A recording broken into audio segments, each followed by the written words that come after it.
I'd like to start, if I may, by asking you to consider research into physical health, because I think that few would deny that over the centuries we've made enormous advances in our understanding and control of physical health. I mean, we've left the world of phrenology behind, you know, the world where you judge a person's character by the bumps on their head, even though it was taken seriously as little as about 100 years ago. But today we're far better at prognosis and prevention than we were, and far better at treatment and cure, whether by drugs, surgery, or lifestyle change. And by the way, I'm well aware of the wickedness of most pharmaceutical companies. I'm not suggesting it's all easy going in the world of physical health. Nonetheless, I would rather have my teeth extracted today than 400 years ago. And the progress that we've made has been essentially empirical. That is to say that while it's certainly wrong to see science as simply a matter of measurement, observation, and experiment, since obviously conjecture, insight, hypothesis, and theory are all crucially involved, nonetheless, ultimately, conclusions in the world of physical health have been empirically established. And the question I want to put before you is, why have we made such progress in this field? Why have we been able to empirically establish a large and convincing set of best practices in medicine that are truly transcultural? Practices that are effective in Turkey as they are in Scotland, practices that by and large don't vary in their efficacy with different sexes, different age groups, differences in wealth, different values, or different belief systems. And the answer is fourfold. First, generally speaking, the elements under consideration are clearly defined. We know the precise nature of drug X. We know what we mean by a malignant tumor. There is no lack of clarity about what constitutes a broken bone, pancreatic cancer, or a stroke. Secondly, not only are most of the concepts involved clearly defined, they are also, this being physical medicine, to a large extent physically monitorable. My computer, by the way, won't spell the word monitorable, so I hope it is a word, but I always get it underlined as if it didn't exist. But can be monitored is what I mean, if you're having a problem with it. We can, in some fairly direct sense, see whether or not a tumor is malign. We perceive the effects of a drug. We feel the broken bones. We smell decay. Thirdly, other variables that might affect the issue are relatively few, and again can be monitored and controlled for. The reason they're relatively few is partly a direct byproduct of working with relatively clear concepts and with concepts that can be monitored without unnatural distortion. But it's also partly that as a consequence, over time, we've built up a body of medical knowledge, such that we can now rule out thousands of what might once have had to be considered as potential variables. So we no longer need to consider, for instance, whether some new form of cancer is the consequence of the patient committing some crime, or the consequence of their impious thoughts, or the consequence of the size of their brain, or their being rejected as a child, or the failure of the corn crop. And because the number of potential variables is small, it is manageable as well as monitorable. But fourthly, and what to some extent makes the first three conditions operable, is the fact that we do not have any real disagreements, doubts, or conceptual confusion or inadequacy over what counts as physical health. Self-evidently, if we didn't know anything about what constituted health, we would have no way of recognizing it, and hence no way of testing whether something did or did not contribute to it. It's because we agree on what counts as physical health, and because it's something that is ultimately observable, that we can engage in meaningful research into what contributes to it and what militates against it. So there seem to be at least four elements or factors involved in successful empirical inquiry here. Clear concepts, more or less directly monitorable concepts, a reasonable hope of anticipating and controlling for possible variables, and a clear conception of what constitutes success and failure in the field in question. In addition to ignoring and distorting various important concepts, empirical research for the most part focuses on short-term results. This, I think, is largely a result of practical needs of the business of research. From the point of view of the individual, the more you can do quickly and get results, the better for your career. More generally, it's extremely costly to do long-term research, and in other ways impractical to seek to follow through in order to see what effect particular educational experiences have on pupils in later life. Also, of course, it becomes immeasurably more difficult to establish the effects that education, as distinct from various other factors in life, may have had. But success or lack of it in education should surely, ideally, be judged from a long-term point of view. Whether one is thinking in terms of something relatively mundane, such as learning the times tables, or responses to poetry, or the development of insight and compassion, one would expect and hope that educators would be more concerned about what schooling has meant to individuals over the course of their lives than what it shows students to have achieved at the end of a given year or on leaving school. Thirdly, the variables that potentially need to be considered as possibly affecting what is going on are, as in most cases of human interaction, effectively numberless. In the physical or natural sciences, we can, for the most part, confine ourselves to physical phenomena. The mood of the observer, the temperament of the observed, do not, generally speaking, come into it. But in the teaching situation, any number of psychological and sociological, biological and physical, emotional and intellectual factors may play a part. What a particular student gets out of a particular lesson may owe as much to his or her hunger, resentment, prior learning, headache, general inability to concentrate, and so on and so forth, as anything specifically to do with teaching or learning. So the first problem lies in thinking out what variables need to be controlled for. This is partly because of the absence of a developed body of knowledge, akin to that in the natural sciences, which has already narrowed the field by eliminating various factors as irrelevant. It's partly because the lack of clear concepts makes it hard to rule anything out. If we're dealing with something as open yet opaque as enthusiasm, how do we begin to imagine what might or might not affect it? And if we're not sure what counts as being well educated, how can we begin to shortlist factors that might affect it? But I would add that it also just seems to be the case that there's an enormous number of things that may affect a child's progress through school, in a way that there is not an enormous number of things that might conceivably cause physical sickness of one kind or another, or that might help or hinder the growth of a plant. And we're told, for example, that students have an optimum attention span in lectures. I have to say, first of all, I doubt very much whether the claim is true, even as a generalization. It doesn't matter what the period in question is. We're told that there is an optimum time, an optimum length during which you can expect students to pay attention. As I say, I doubt whether such a claim can be true, even as a generalization. I would think it obviously depends partly on the age of the students in question, the activity in question, the lecturer, and so on and so forth. But even if it were true, to the extent that in a given culture, students tend to pay attention for a certain period of time only, it would obviously not necessarily be true for all cultures. Why is that? Because our ability to concentrate is very obviously partly governed by practice, expectation, and experience. Greek rhapsodes, for example, could recall and recite the entire Homeric corpus of poetry. Most of us, alas, today cannot recite a short poem by Tennyson. Why is that? Because these things are not given in nature, they are primarily the product of need, training, practice, and acclimatization, and we no longer expect of our children this kind of memorization. The reason that people can't pay attention for long in contemporary Canadian culture is that their way of life and the fewer demands made on them in respect of paying attention and of related achievement positively cultivates such inability.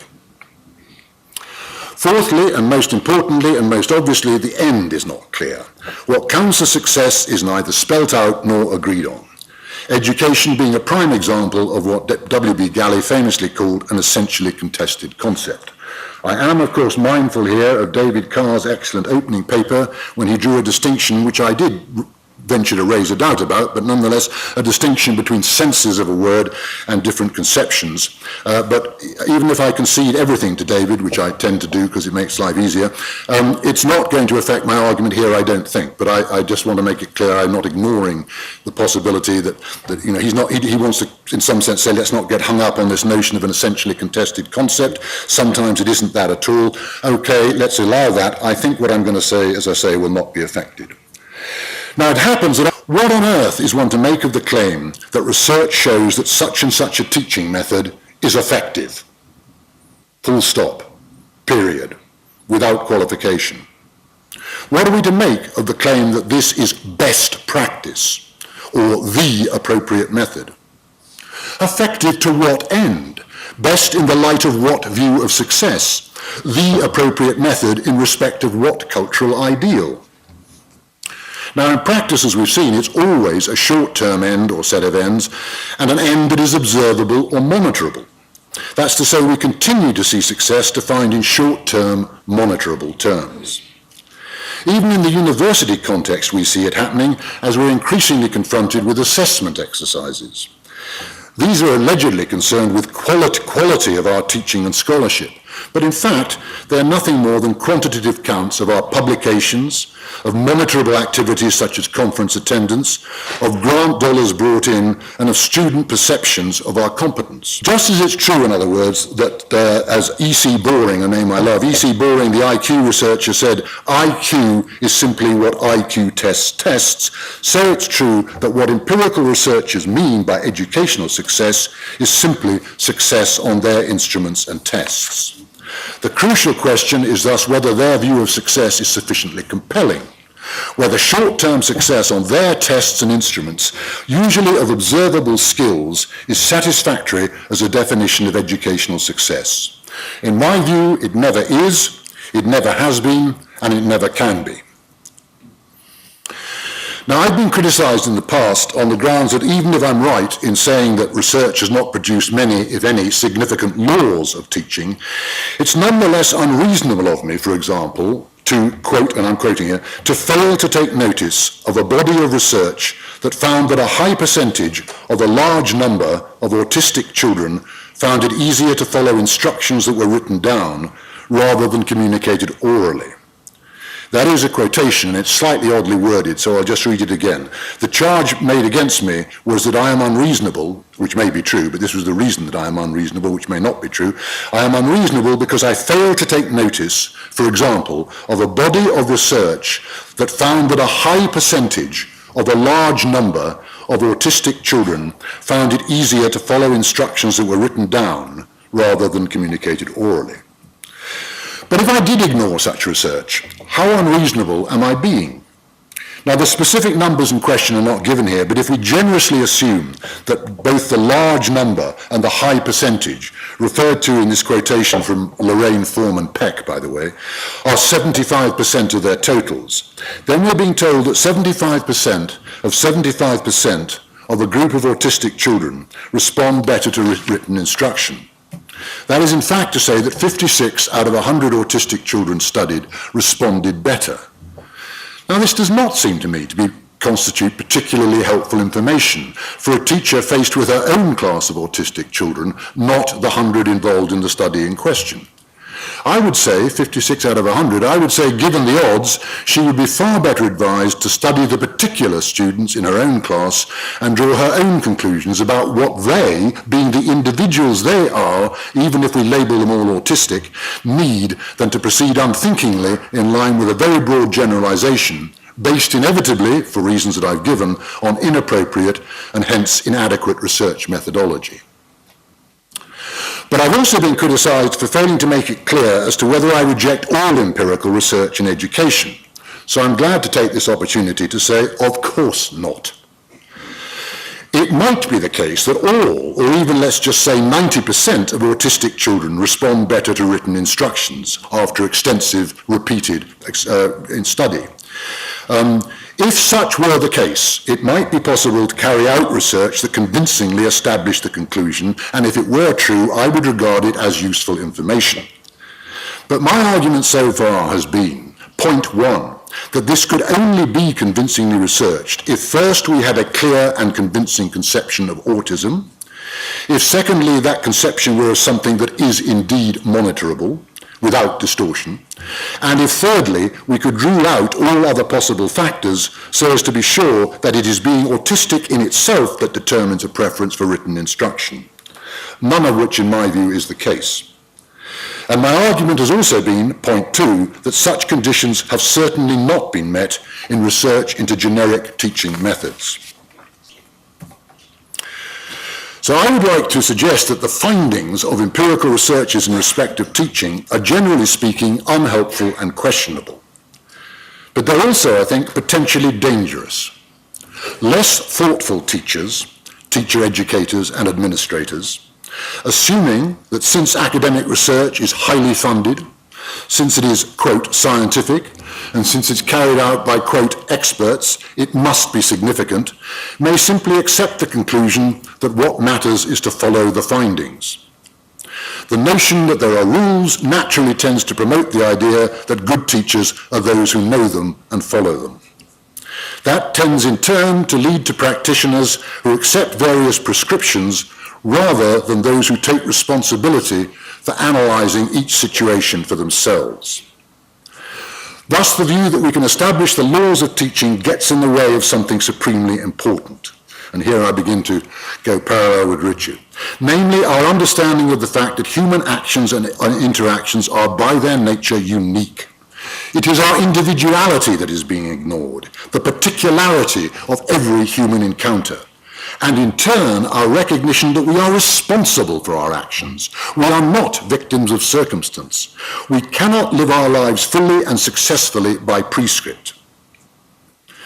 Now, we should also say that though this is a philosophy conference and I tend to just focus on sort of philosophical interest, this is a matter of huge practical importance because empirical research has become a huge industry.